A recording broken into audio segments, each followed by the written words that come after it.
começar então essa conversa com o Caio Carvalhal, sócio da Atmosphere. Só para a gente bater um papo aqui sobre mineração e siderurgia, muita gente de olho em todo esse cenário, né, global, principalmente China, né, Gani? China tendo bastante impacto nesse setor. Queria que você falasse um pouco sobre, conceitualmente, né, por que China move esse setor como um todo, porque China é o principal motor ali desse setor de mineração e siderurgia, Caio.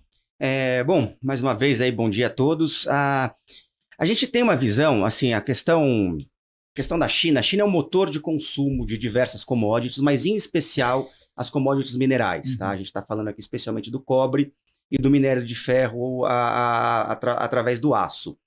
O grande motivo disso é que a gente tem, lógico, assim, existe uma diferença. Os dois são extremamente dependentes da China, né? Acaba sendo hoje, e a gente vai falar um pouquinho melhor mais para frente, de algumas mudanças estruturais que podem acontecer no médio ou longo prazo, mas olhando para hoje, existe uma diferença importante entre o cobre e o aço, ferro/aço, é que o ferro/aço acaba tendo uma diversidade de mercados um pouquinho maior, né? Você usa o aço, minério de ferro, você usa no setor automotivo, você usa no setor de exploração de petróleo, você usa na linha branca, você usa em infraestrutura urbana, ponte, viaduto, mas você usa especialmente no setor de housing, né? Setor de residential ou commercial, que seria as salas, a elevação dos prédios residenciais, que usa muito aço. Já o cobre, ele hoje, ele é quase que exclusivamente relacionado ao setor de housing. Porque, no final das contas, a grande aplicação do cobre na sociedade humana é para transmissão de energia. É o melhor produto que tem para transmissão de energia. Então, se você vai fazer um viaduto, você não precisa de cobre, ou não precisa de muito cobre, porque não vai ter... Obviamente, eventualmente, você passa um cabo, alguma coisa assim, um fio ou outro, mas não é na veia como seria no setor de housing, seja comercial, residencial. Até porque também, quando você tem situações, e aí a gente volta para a China, de uma expansão urbana, o consumo de cobre é ainda maior. Você tem cidades, pode olhar São Paulo, Miami, que você tem ainda um setor imobiliário muito aquecido, bacana, mas você constrói um prédio novo aqui no Itaim, você não necessariamente precisa de toda uma estrutura de transmissão de energia para alimentar aquele prédio. Quando você está fazendo um bairro novo numa cidade, você está criando, que foi Alphaville décadas atrás, enfim, você está criando novas regiões urbanas, putz, aí é muito cobre, porque você tem que criar toda essa infraestrutura para levar. Perfeito. Então, no final das contas, em maior ou menor grau, e a China é o grande, ainda é o país com maior expansão urbana que tem no mundo. Né? Ainda pode ser que mude, fala-se um pouco da Índia, uma transição, mas a China é o grande motor dessa urbanização, seja na infraestrutura, seja no residencial, especialmente residencial. Então é por isso que quando a gente fala de mineração, a gente sempre olha para a China, porque o consumidor marginal principal é o chinês. Né?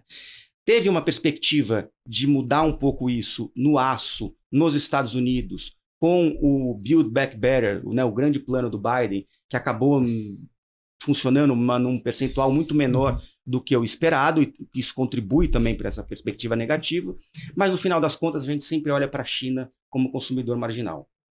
E aí, você comentou especificamente do cobre, e aí se a gente for olhar para o aço, as aplicações também vêm da China por conta de todas as fábricas, por conta da produção industrial muito grande que o país tem, né? E aí as aplicações, só para a gente pontuar. Assim, para ter uma ideia, o consumo de aço da China é 60% do mundo, basicamente. Não tem... Quando você olha, por exemplo, a importância dos Estados Unidos no consumo de petróleo, que é gigantesca, Estados Unidos consome 25% do petróleo do mundo. E é o grande motor do consumo de petróleo. A China é 60% do aço. Quer dizer, é uma ordem de grandeza que, assim, eu desconheço um país com uma importância tão grande numa commodity nessa escala global. Né? Então, e aí, obviamente, com a desaceleração da economia chinesa, que é algo que já vem aí de alguns anos, talvez um pouco mais, um pouco menos, essa desaceleração já começou a chamar nossa atenção numa perspectiva mais negativa para os minérios, né? Para cobre e minério de ferro. Quando a gente entrou com esse problema um pouco mais recente de inflação global, crescimento da taxa de juros do Fed, desaquecimento da economia, e agora já se fala claramente na perspectiva de uma recessão, putz, aí já foi a confirmação. Então a gente já estava posicionado negativamente nesse setor, a gente já tem posições short nesse setor, já de antes dos problemas de recessão, e agora só acentuou, deixou a gente um pouco mais confortável nesse posicionamento. O Caio